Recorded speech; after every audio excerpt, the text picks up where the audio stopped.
Oh my goodness, I just noticed my desk is just an absolute total mess.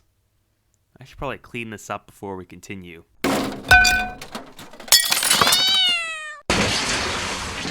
Ah, now that's better. But it's missing something.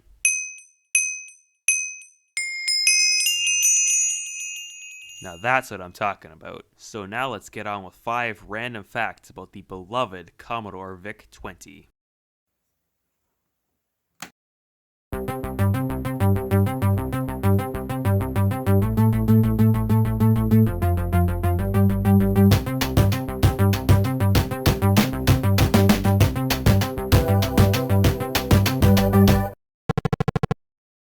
So let's start off with one you probably already know, and that is that the Commodore VIC-20 was sold as the Commodore VIC-20 in Germany. That's because Vic, I guess, if you twisted it a bit, it sort of sounded like a swear word over there.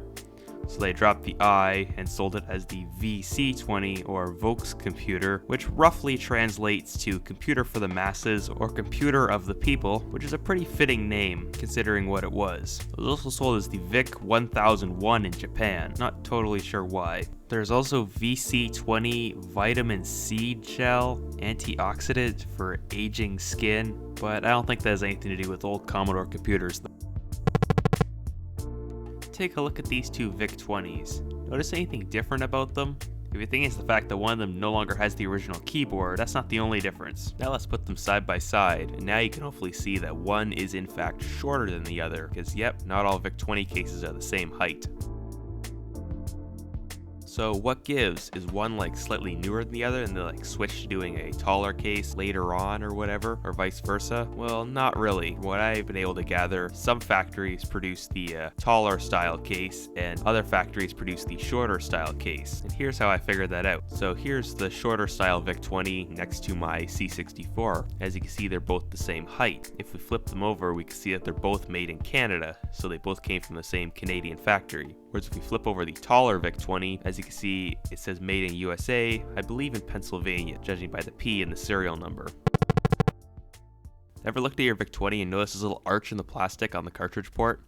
I know I did. When I first got my VIC-20, I thought that there was a little piece of plastic that had broken off, like it was banged up against something at some point in its life. But if you look at this other VIC-20, it too has a little arch there. So why do some VIC-20s have this little arch in the plastic above the cartridge port?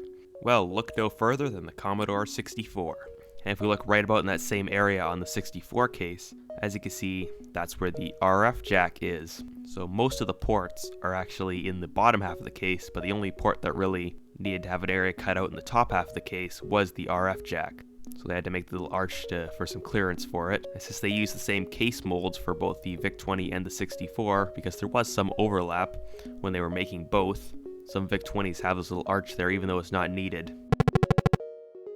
Did you know that by poking 36864 and 36865, you can change the position of the screen on the screen? By default, the horizontal position is 5 and the vertical position is 25, at least on an NTSC machine. But by poking these two locations, we can change the position of the screen. So let's like poke 36864 with 4. As you can see, it moved over a little bit. If we poke it with 25, it moves over the other direction quite a bit more.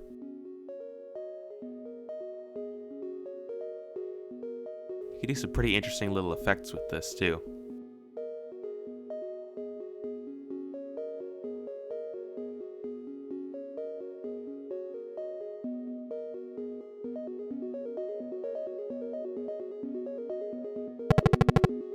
Final one is that the Commodore VIC-20 was briefly at one point the best-selling computer of all time, and it was the first computer to ever sell over 1 million units. Unfortunately, I was unable to find exactly when it hit 1 million. It would go on to sell a little over 2.5 million units by the time it was discontinued in early 1985, and the Commodore 64 would surpass it in sales in early 1984.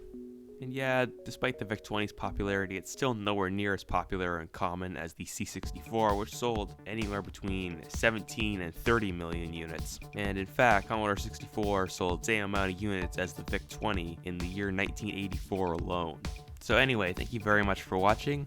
I make more of these list-style videos. I really enjoy making them, and hope you enjoyed it too. And yeah, thanks for watching. Have a great day.